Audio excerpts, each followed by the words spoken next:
Hello students, welcome to the channel. Dinesh sir, सुबह ही मैंने अपडेट दिया था आपको कि कल चाचणी यानी एप्टीट्यूड टेस्ट का जो रिपोर्ट है आज 1 बजे आने वाला है। उम्मीद है आपने डाउनलोड कर भी लिया होगा। लेकिन बहुत सारे क्वेश्चंस आ रहे थे आप लोगों की तरफ से कि ये जो रिपोर्ट है इसका कितना इंपॉर्टेंस है और इसकी मीनिंग क्या है। तो आओ चलो एक स्टूडेंट का जो है एग्जाम्पल लेते हैं। ये रिपोर्ट आपको इस तरह से जनरेट हुआ है।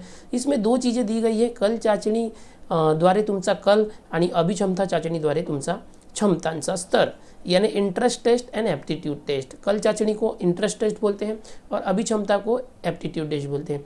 ये जो कल चाचणी है इसके जो है आपने जब एग्ज़ाम दी थी स्कूल में मोबाइल या तो कंप्यूटर के जरिए, तो अप्रॉक्स 160 से भी ऊपर क्वेश्चन से 2 कैटेगरी में, एक इंटरेस्ट टेस्ट की कैटेगरी में और एक एप्टीट्यूड टेस्ट की कैटेगरी में जो क्वेश्चन थे उसमें हर क्वेश्चन के 2 से 3 ऑप्शन थे।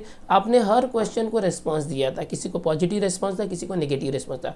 उस रेस्पॉन्स के बेसिस पर ग्राफ बना है ये आपके लिए कि आपका इंटरेस्ट किस फील्ड में ज़्यादा है।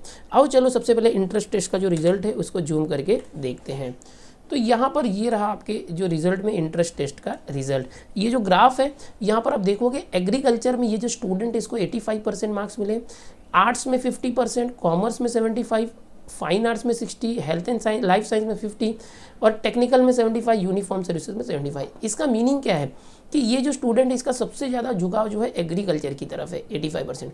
और अगर साइंस कॉमर्स आर्ट्स में बात की जाए तो कॉमर्स और आर्ट्स और साइंस में 50% ही इसका जो झुकाव है, लेकिन जो कॉमर्स फील्ड में 75% है। और इस तरह से टेक्निकल और यूनिफॉर्म सर्विसेज यानी जो डिफेंस सर्विसेज होते हैं उसमें 75% है। तो ये जो स्टूडेंट है इसका मिला जुला इंटरेस्ट है।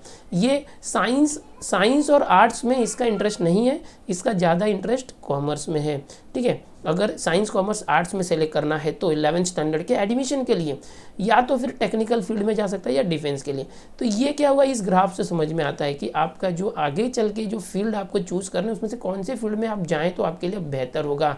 इसका सिर्फ इतना ही इंपॉर्टेंस है कि आपको एक सजेशन मिल रहा है, इससे आपको एक राय मिल रही है कि यहाँ से आपका जो इंटरेस्ट किस चीज़ में ज़्यादा है। ठीक है, और इससे ज़्यादा कुछ इंपॉर्टेंस नहीं है इस ग्राफ का।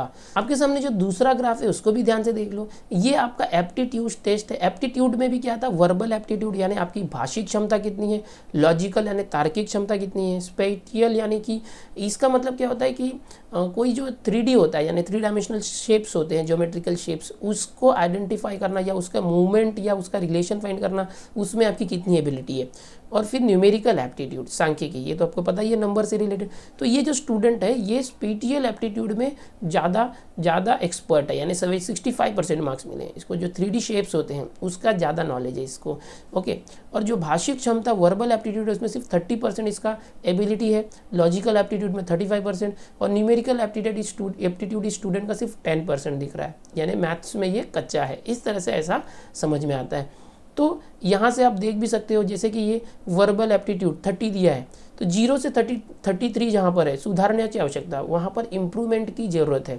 0 से 33 क्या है, इम्प्रूवमेंट की ज़रूरत है। 34 to 66 एवरेज है, इतना मतलब ठीक है। और 67 के ऊपर है मतलब एबो एवरेज, एवरेज से अच्छा है।